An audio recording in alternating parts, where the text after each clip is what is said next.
All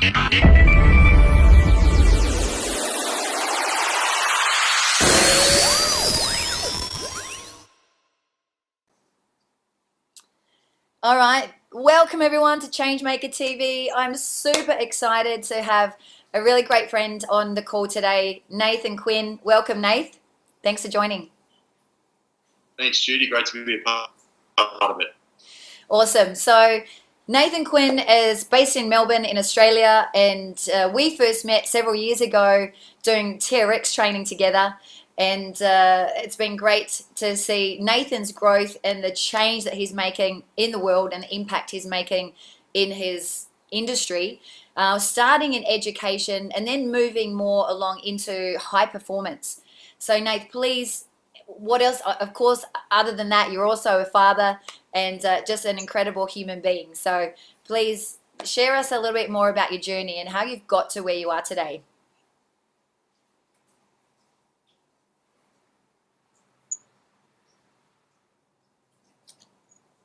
Yeah, thanks for the intro, Judy. So basically it started off, as many people in our industry did, being a trainer myself, and then moving into education. I had a great relationship with one of my uni professors who got me in as an educator, and I got mentored by Paul for 5 years and got to understand psychology quite well and the whole science behind behaviour change. And then it progressed into an opportunity to work with a company, Fairfax Media, which is a media company quite well known in Australia. I got to do a corporate program with them a couple of years ago, where I went down to Tullamarine, and a lot of those guys had a lot of night shift, day shift, rotational rosters and high stress and poor nutrition, and just weren't interested in exercise or health at all. So I was able to put a lot of my knowledge that I gained to the test, and we ended up we won the Occupational Health and Safety Awards. So that was like a bit of a kickstart into my space as a coach, and helped me to evolve. Then I started networking a lot more with people of influence, so people like yourself, Judy, and then started my own podcast where I networked with guys from all around the world who are coaches or people of influence, and that's brought me to running events now, and I have my own business which is called Mindset Mojo. So my whole philosophy is that some people sit in one of two camps: the mindset camp, where they've got all the apps and technology, they've got all these templates and all this education, but they don't really know what to do with it. But then on the other side of the coin, they've got all this drive, ambition and hunger, but they don't know where to direct it. So what I'm about is trying to blend those two together to give a bit of direction and to help people identify where they want to go. Because a lot of the time we get frustrated and we jump around to the shiniest thing at the time, and then we find we're not really fulfilled in what we're doing.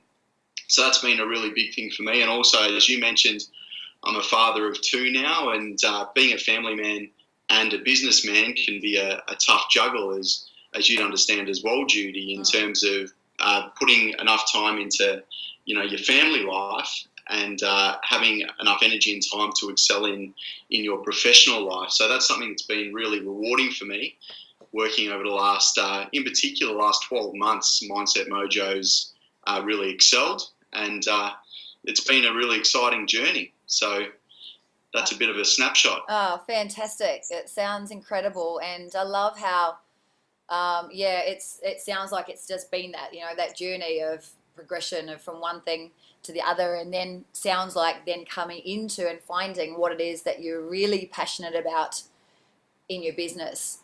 I think that's the thing. Sometimes we feel like we should know what it is that we want, but what I've noticed even in myself and in other successful entrepreneurs is it's through constant trial and error and trying new things and rolling things out and learning and so forth.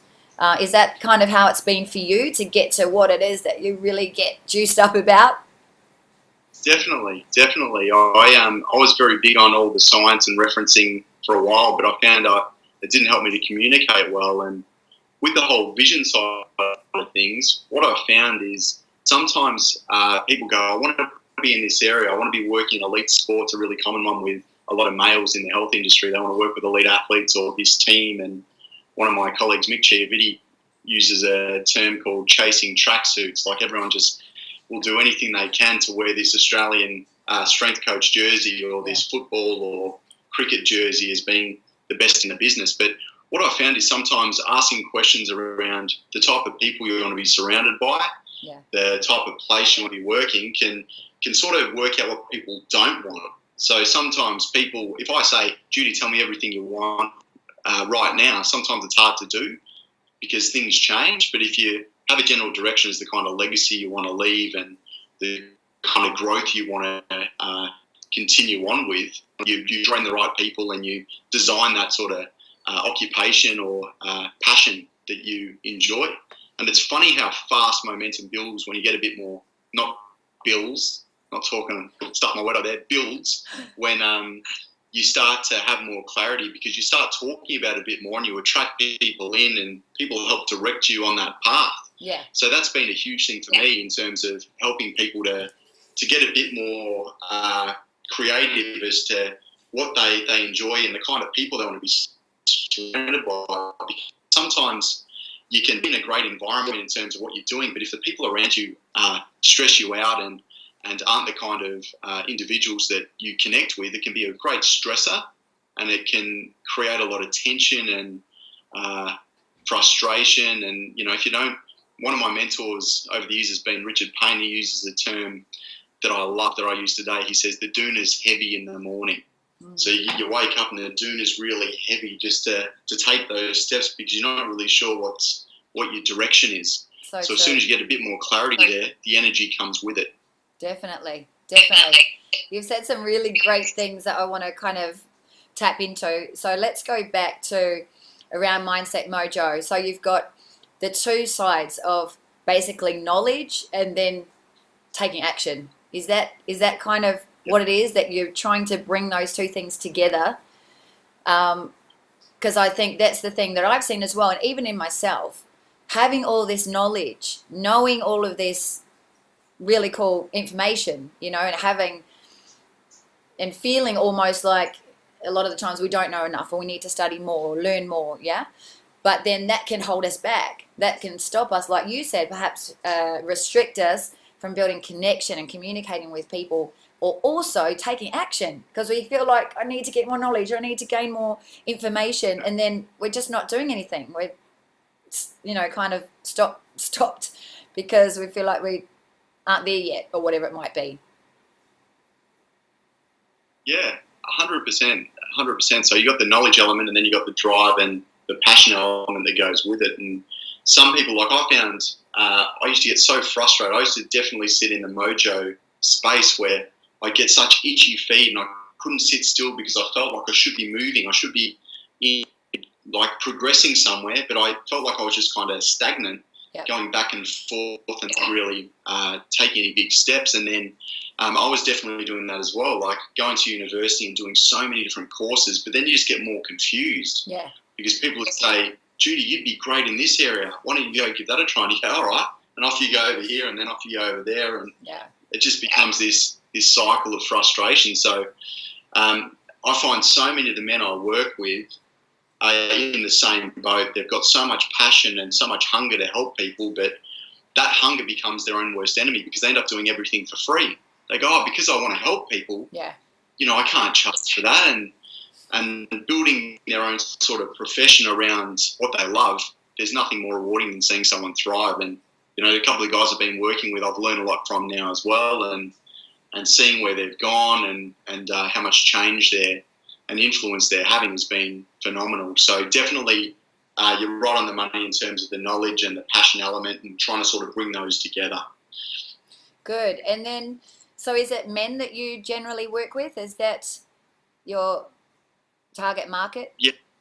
So absolutely. I personally find, I do work with some females as well, but I heard a great quote from my mother-in-law recently, and it's the term, my experiences and my qualifications.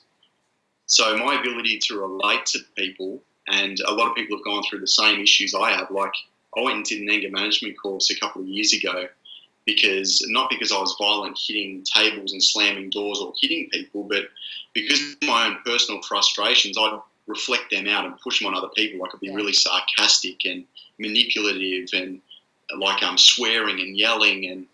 And what I find is that experience that I went through and all the tools I learned in how to deal with that and how to move forward, that's become part of my coaching program, because people have this circle of stress they go through where all these things build up, but nobody sees it because a lot of it is going on in your head. So whether it be family stress, financial, maybe you're someone who loves to train, you're not getting to train, your nutrition and the food you love to eat isn't at home.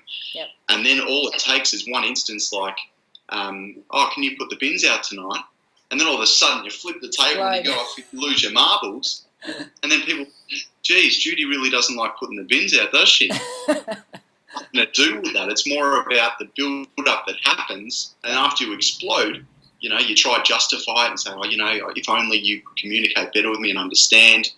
And then you dig yourself a hole. Then you go into pursuit where you try to be lovely, Judy, and you'll make lovely dinners and you'll tidy things up and you'll give gifts and you go back to that good time. But the good time becomes walking on eggshells, because people are like, I don't know what's going to happen. Like all of a sudden, she'll just fly off the handle. I don't know where it comes from. Yeah. But everyone runs this loop. Yeah. And I found that a lot of my personal experiences and the pain and frustrations that I've had to go through to get to where I am now have become pivotal tools in how I coach people. Oh, definitely. I agree wholeheartedly, and I am the same.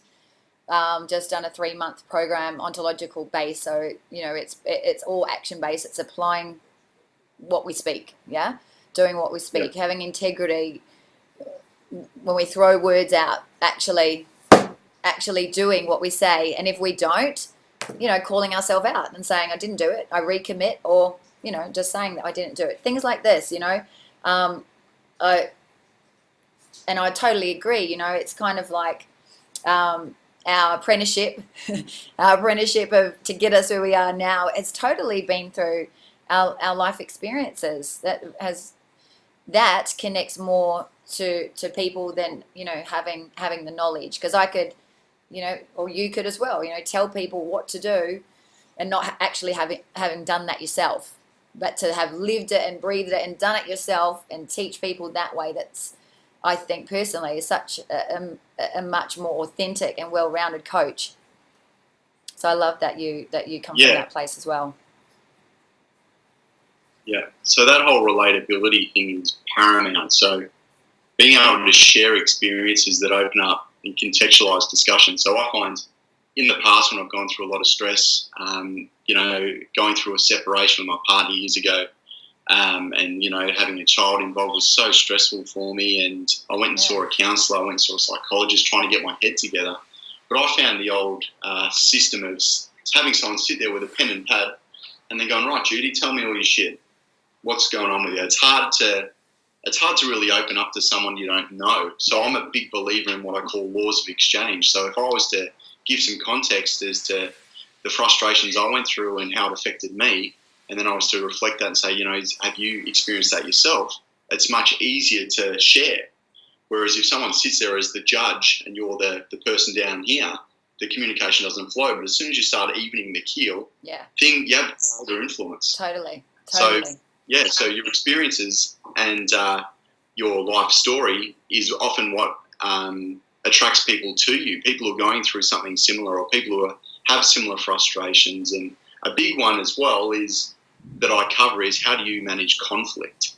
So if you can't manage conflict, and let's say you and I have this huge disagreement and, he said this, she said that, how do you handle that afterwards? Are you someone who just cuts someone off? Yeah. Are you someone who goes and talks ill of someone behind their back? Do you get real aggressive and posturing? Because the way you handle things or disagreements often paint the direction as to how things will end up for you. So I interviewed a lady named Zoe Gamu recently, and she gave a great analogy about the 90-10.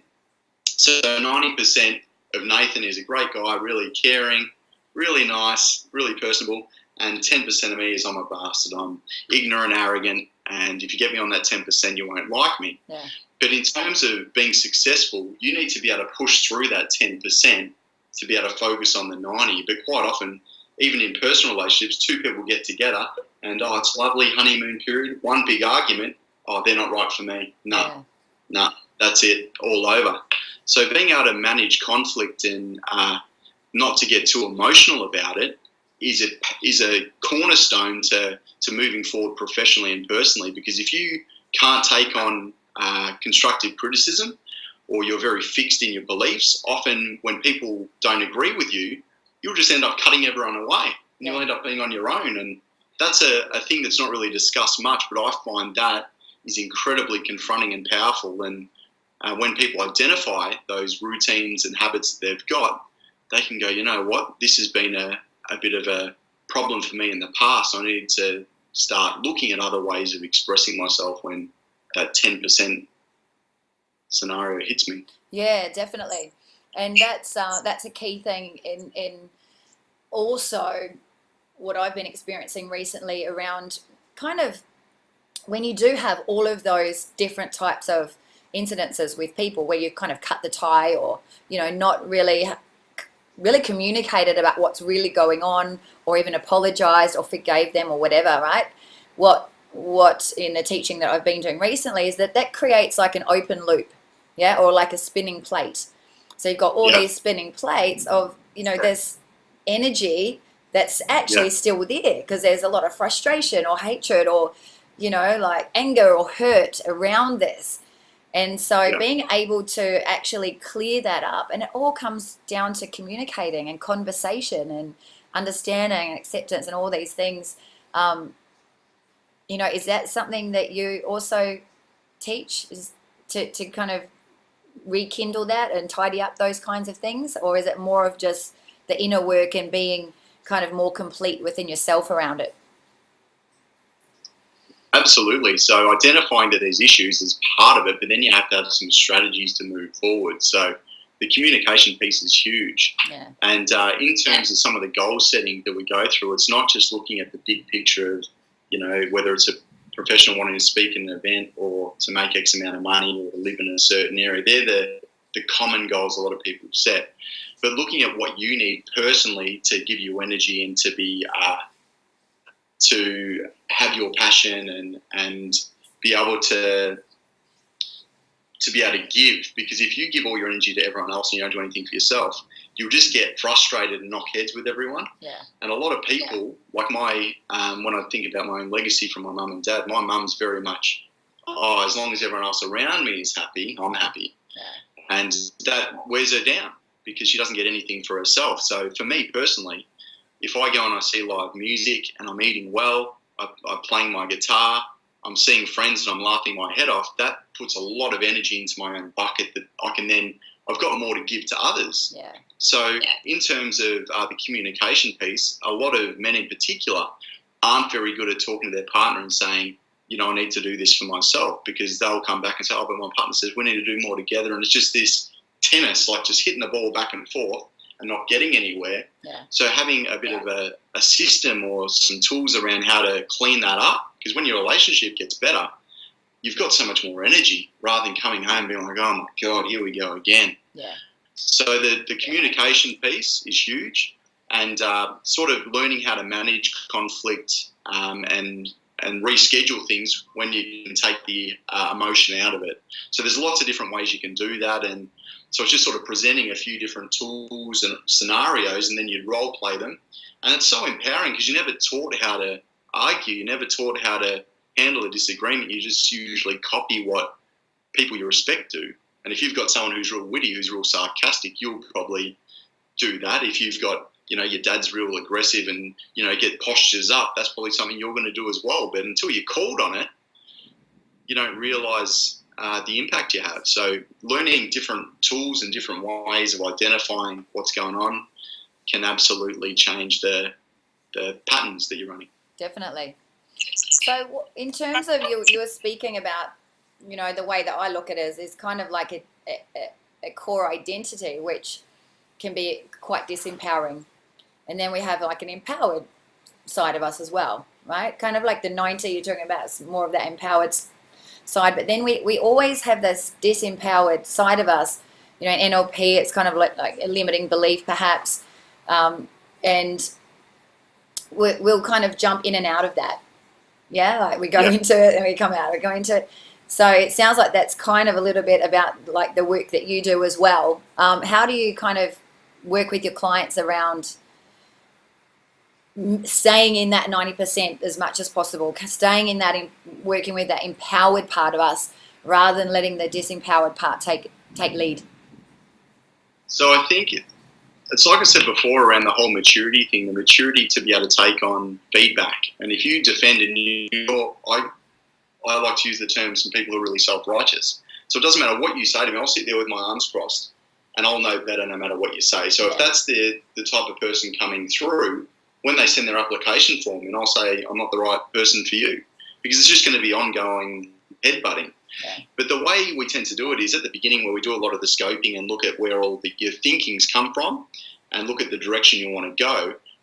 When you start moving at a pace that's not comfortable for you, a lot of those limiting beliefs come back through again.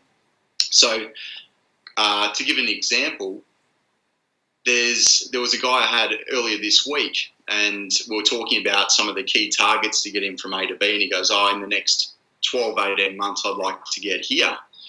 But then we realised that there was opportunities, like 5 or 6 opportunities to take hold of now, and we had to actually challenge the thoughts he was having. So everything he put on the table, I sort of challenged it and said, well, how about this? If you remember back to how you approached that, do you think that maybe we could borrow some of those tools to move forward here? And the way you go about that changes based on the individual, but you need to have someone to challenge your thinking, because as soon as you're out of your comfort zone and as soon as you're stressed, you want to do what's easy. Yeah. But that's where the trust and respect comes in. If you trust me and respect me enough to give you that feedback, I might have to plant that seed and let it grow over the next day or two, or we can address it there and then, depending on where you're at. Yeah, cool. Yeah, it definitely comfort zone and moving outside that, the success and the growth happens where it feels uncomfortable, right? If it was easy, everyone would be doing it. It's the hard stuff that really defines us, and it helps us get to the next level, yeah?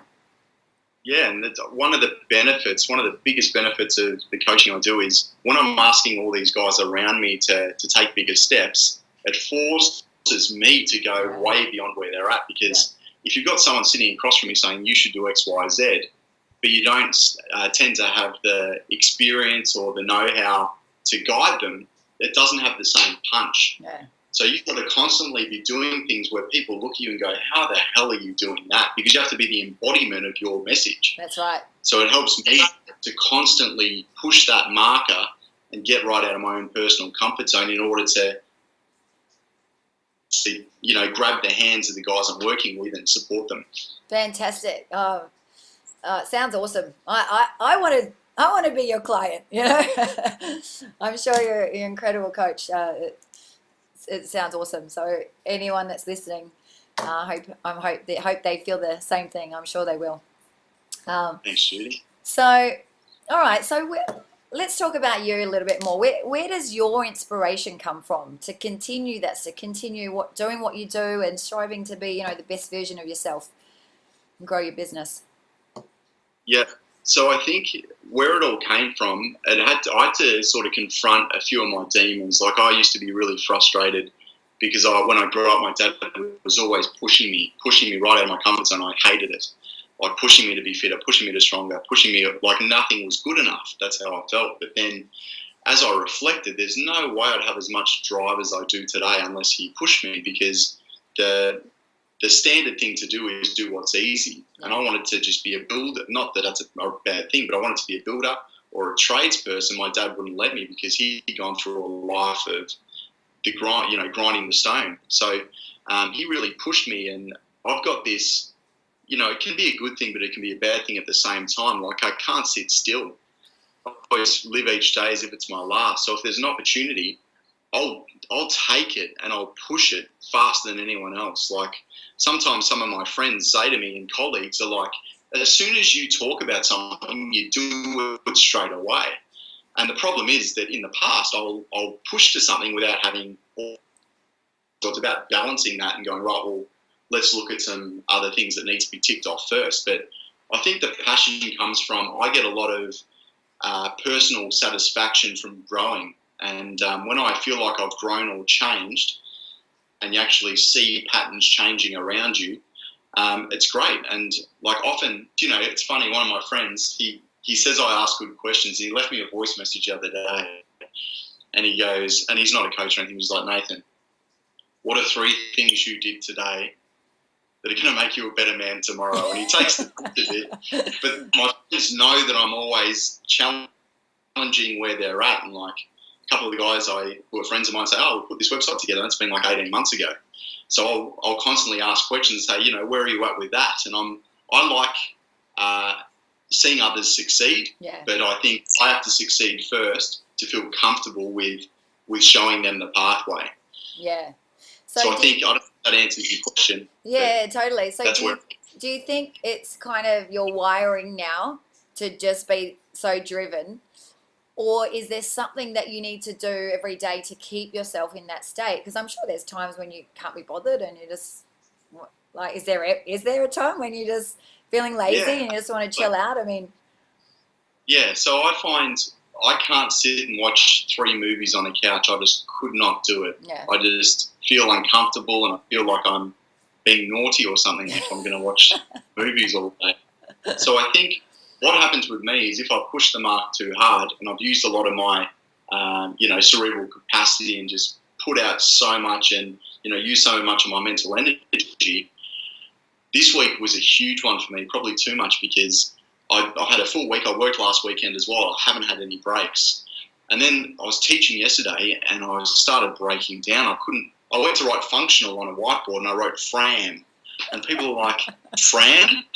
So I'm thinking maybe that means I'm a bit tired. Yeah, that's a sign. And then not being able to sleep. So usually this is something I need to work on. I'm not there yet, is identifying when I'm run down, because I'll stop when I can't go anymore, and sometimes I'll be sick before I'll stop. Yeah. So that's something I still need to evolve with and improve upon. Yeah, definitely. So what is it that you do or like to do instead that will recharge your batteries? How do you recharge yourself? So what I love doing is being with friends and family where I enjoy their company. So when you're laughing and you're picking up positive energy and you're having a lot of fun, there's nothing better than that. So I really enjoy doing that. Seeing live music and people who are just loving playing, like guitarists and, really cool songs, and seeing people dancing, at a bar or something, I love it. I take it in and I really enjoy it. There's people having a good time around me. So that's a real big one for me. And probably another thing is training. But see, this is another thing, Judy. I trained probably too hard. Today's Friday, on Tuesday, and it's taken me so long to recover because I'm way out of whack. Yeah. So I'm really sore and run down now because I didn't listen to my body enough. And this is something I'm happy to share, because we all have bad days, don't we? We all have struggles, and it's about identifying that. And people around me all the time, they'll reflect what I say back to me. They go, you don't look like you got much energy at the moment. And getting that second opinion makes you go, geez, you're right. Yeah. I'm slumped over. I'm half asleep, so maybe I need to be a bit more aware. Totally. So around that, around achieving this balance, everyone talks about having balance. As you know, and you've already been speaking about, it is a challenge. And when we're constantly there for other people and wanting to make a difference to others, and we put ourselves last, how do you juggle it all? Being a dad, the entrepreneurial side, do you feel like at times there's, obviously this week it's been your own health and energy has been down. Do you feel like there's always going to be something that's lower? Is balance actually really achievable? Complete balance? What do you think? Yeah. I think that sometimes you need to go through some hardships to force you to change. So if I was to say, Judy, you can't keep doing this, you're going to end up run down, but you haven't had any signs of that, you'd be like, yeah, thanks for the advice. But sometimes when you take those hits and you can't get up, you're like, oh my God, I'm exhausted. It forces you to become more efficient. You're like, wow, if I actually couldn't move and I couldn't work, we'd be in trouble. So it forced, and this is something that's evolved. Our phase 3 guys, once they get through the first two phases, if they accomplish everything they set out to and they've actually implemented it over that term that we asked them to, they can go through and become coaches and then start doing some of the stuff I do. And that's in our next sort of 12-month plan of building different, I like to use the term chapters, a chapter in Sydney, Perth, and in Brisbane as well. So that's where it's going. But I think you have to go through hardship in order to be more effective and efficient. Yeah. And it's like some of my friends, the Flynns, have a studio called Integrate, and they got flooded out. So only one floor was useful. So their whole timetable got much more efficient after they went through crap. So sometimes I think going through the hardships make you more aware of what needs to improve, and that's something I'm always trying to do and evolve from. Yeah, definitely. I could be better though. I absolutely could be better. Yeah, couldn't we all? So do you think then that the balance is really achievable across, all aspects of life, or are you kind of in agreement that it almost isn't possible to have everything really functioning at optimal level in every aspect of our lives at the same time? It's extremely difficult, especially if you're somebody who doesn't have a 9-to-5 where you can leave your work at the office, and you're someone who's constantly embodying their work and helping people, and it follows you around. It's hard to have that balance, and especially if you're trying to move forward in your work and it's taking a lot more of your time, often the balance can go out again. So it's just constant juggling, and you get better as you go. And it's like an analogy from that one thing. You're all juggling 5 balls at once. You've got your integrity, your family, your friends, your health, and your work. The first 4 balls are glass, and the work one's rubber. So if you're juggling 5 and you drop family, integrity, work, friends, they can break. Yeah. But your work bounces back. So it's just a bit of perspective to say that we tend to focus so much on our work, but the other ones can be more damaging long term. And I need constant reminders of that, because I'm a bit of a workhorse. And if you were to say, is my work-life balance perfect? Absolutely not. But as I see things and I learn, I constantly try to evolve and balance, because family life, as you'd appreciate, Jude, at the moment kind of is up a lot during the night. So it affects my recovery. Yeah, definitely. And then, your partner needs their own time as well. So it's constantly trying to chop and change and block times and allow everyone to be happy. And it is a challenge. Yeah. It's a challenge often you never find the perfect answer to. So you just got to continually learn and evolve. Yeah, definitely. I love that analogy. That's awesome. So true. Yeah. So just a couple more questions. What's been your biggest challenge as a change maker? Probably my biggest challenge has been working out that I have to be vulnerable in order to help other people. So if I want to influence someone, I got to really connect with them, and being vulnerable is empowering. So if you try to put yourself and paint yourself as being this perfect expert and that you don't make any mistakes, that's almost like this barrier to connecting with people. So the more I've been honest about my struggles, and the more I've been honest about the pain I've gone through and the fear and the scary times that I've been through as well. Like, it's not easy for a man to say they were scared or feeling vulnerable. And the more you do that, it allows you to have greater impact. So that's probably been my own biggest challenge, in identifying that the more vulnerable you can make yourself, the more you can connect with people. And I feel like I've really taken some big steps that way.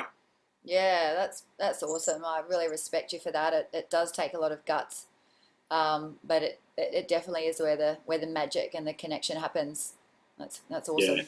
And in doing that, I'm sure you inspire other blokes to go there as well, which is fantastic. Oh, absolutely. Doing the examples, like I do a lot of role plays about a dysfunctional conversation, and the looks on their faces are like if you've been sitting in my lounge room, because it's so common, the patterns we're running. And men often have a couple of things they'll say. How are you? Good. And that's about it. And then they're pissed off otherwise. There's nothing in between.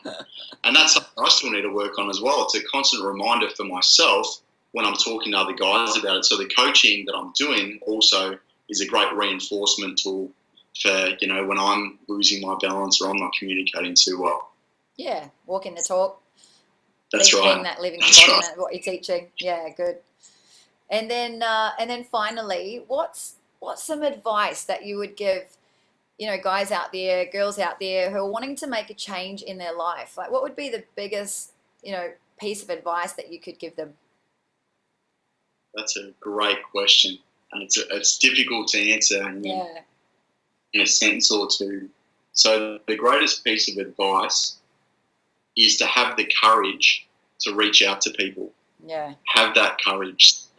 There's a lot of people around you who have great tools. Don't be afraid of looking vulnerable. So if I reached out to you, Judy, and said, I'm really stuck, I need your advice or I need your help, I know that you'd pick up the phone and help me because, it's that law of exchange and the friendship and the trust. But if you get people around you who have the skills that you desire, you'll start to learn so much. And before you know it, you'll start moving in different networks, surrounded by different people with different knowledge, with different skill sets. And if you want to work with the greatest in the world, work out a strategy to get there. It's not as hard as people think. Networking is not that hard. But again, people are afraid of looking silly or not having enough knowledge or, I'm only this person. I haven't done this yet. I haven't done that yet. But it's not as difficult as a lot of people think. But certainly reach out and have conversations with people. For example, I could say, I've been a big fan of yours. I'd love to get your advice. I'm struggling in this area. Whether we could have a quick 5-minute call or catch up for a coffee. Most people will be happy to help you. It's the ones who say no and think they're too high and mighty that you usually want to avoid anyway. Yeah, totally. Yeah, that's great. That's great advice. Knowing that you don't have to go it alone and just reach out and ask for help. Love it. So just to wrap it up, how can those people that are watching this find you, get more info about your Mindset Mojo and find you on social media and so forth? Let us know. Yeah. So my name's Nathan Quinn, friends with Judy King. So if you're a mutual friend. My Instagram, I've only started sort of picking that up in the last sort of 6 months. It's nathan.mindsetmojo. My website's mindsetmojocoaching.com. And if you want to listen to the podcast, you can just type Nathan Quinn into iTunes and you'll see the Mindset Performance Coach podcast come up. So that's a few different ways that you can get in contact with me. But I'd love to hear anyone who wants to ask questions or share some experience. I'm always open to chatting. Yeah, definitely. And I recommend people go and check out that podcast. You've got some incredible people on there that you've got some great messages out there to share. And awesome. Well, thank you so much for your time, Nath. Really love this conversation, and I'm sure people have got some really great bits of information, some great nuggets out of this. Love your little analogies, and it's been such a pleasure to have you on here. Always great talking to you, Judy. So I hope this helps a few people to take a bit of action or to challenge some of their thinking. Totally. All right. Have an awesome day, and we'll catch you soon. All right. Thanks, Judy. You're welcome. Bye.